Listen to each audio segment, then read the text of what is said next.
আসসালামু আলাইকুম এভরিওয়ান। একটা মজার জিনিস শেয়ার করি। সাইমন স্যার এখন ক্লাসের খাতা দেখছে 5 এর।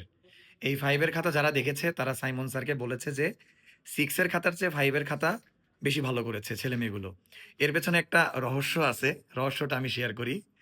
সেটা হচ্ছে 5 এ যারা আমাদের কাছে পড়েছিল গত বছর, সাইমন স্যার যাদেরকে পড়িয়েছিল, তারা কিন্তু 6 এ যারা আবার এসেছে, তারা আবার 6 এ ভালো রেজাল্ট করেছে। কিন্তু 6 এ নতুন স্টুডেন্ট যারা আছে, তাদের চেয়ে 5 এর স্টুডেন্টগুলো এখন ভালো করছে। এর মানে কি 5 থেকেই কিন্তু আমাদের ইংরেজিটা শিখতে হবে। 5 এর বেসিকটা যদি ভালোভাবে না আসে, দ্যাট মিনস 3, 4, 5 প্রত্যেকটা ক্লাস আমাদের জন্য গুরুত্ব। এ বিষয়ে আমরা ক্লাসে অনেকবার বলেছি এবং 6 এর স্টুডেন্টরা তারাই ভালো করছে। বারবার বলছি মডেল টেস্টের খাতা দেওয়ার সময় যারা 5 এ পড়েছে। আমি নতুনদেরকে বলব যারা এখন 3, 4, 5 এ আছে তারা যেন 3, 4, 5 থেকেই ইংরেজির বেসিকটা খুব ভালোভাবে টেক কেয়ার করে। তাইলে 6, 7, 8, 9, 10 আর কোনো সমস্যা হবে না। ধন্যবাদ সবাইকে। আসসালামু আলাইকুম।